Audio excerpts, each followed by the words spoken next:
Oke, halo semuanya. Jadi kita kembali lagi buat bahas soal OSK Ekonomi tahun 2023, soal nomor 2. Oke, jadi soal nomor 2 itu, which of the following might lead to an increase in the equilibrium price of mie bakso and a decrease in the equilibrium quantity of mie bakso sold?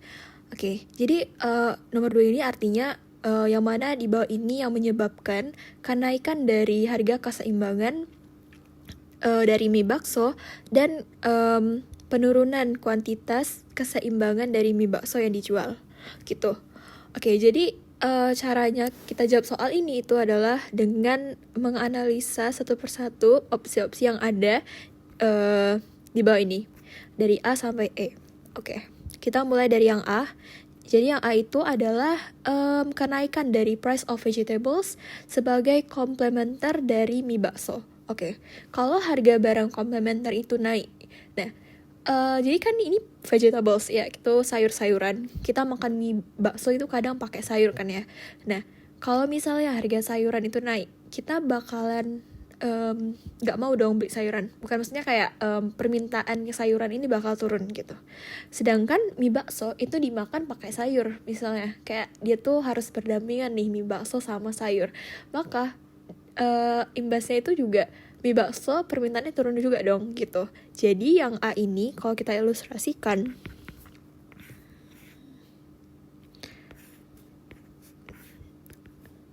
ini kurva permintaan dan penawaran.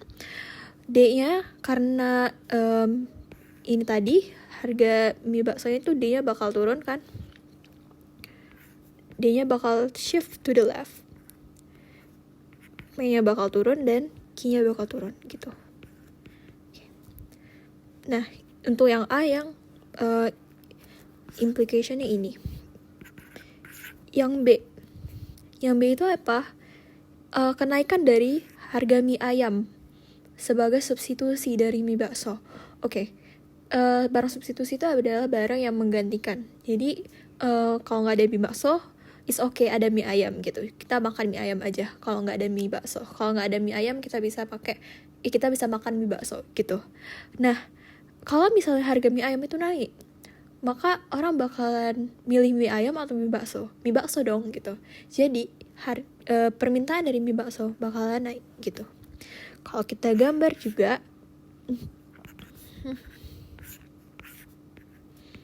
D-nya naik, jadi D-nya bakal shift to the right, P bakalan naik, Q-nya bakal naik gitu. Ini untuk yang B. Nah, untuk yang C. Yang C itu an increase in the price of beef. Oke, beef itu sebagai input atau bahan baku dari pembuatan mie bakso. Oke. Jadi bakso itu kan ada daging ya. Nah, jadi bahan bakunya bakso itu daging dan harga daging itu lagi naik. Kalau misalnya bahan produksinya naik, tentu biaya produksinya bakal naik. Kalau biaya produksi naik, itu bakalan berimbas ke penurunan supply dari baksonya. Jadi yang ini S-nya bakal turun. Kalau kita gambar,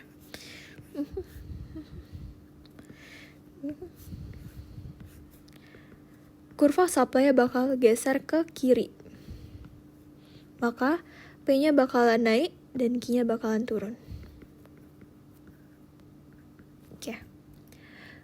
Nah, untuk yang D, an increase in consumers' incomes. Pendapatan konsumernya naik. Tapi di sini tuh ada notes kalau bakso itu adalah normal good. Nah, kalau misalnya bakso itu normal good dan pendapatan konsumer itu naik, maka kenaikan pendapatan konsumer itu bakalan naikin permintaan dari mie bakso itu. Jadi D-nya bakal naik juga. Kalau kita gambar, jadi kayak gini. Ini kan. P-nya naik, Q-nya naik juga. Nah, yang terakhir, itu sama kayak yang D, tapi baksonya itu adalah inferior good. Kalau inferior good itu kebalikannya guys. Jadi kalau ketika pendapatan konsumer itu naik, maka permintaan dari mie baksonya bakal turun kalau inferior goods. Jadi dia berhubungan terbalik antara pendapatan dan permintaannya. Kalau gitu berarti demand-nya bakal turun. Kalau gitu di kurva bakal kayak gini. D-nya bakal geser ke kiri.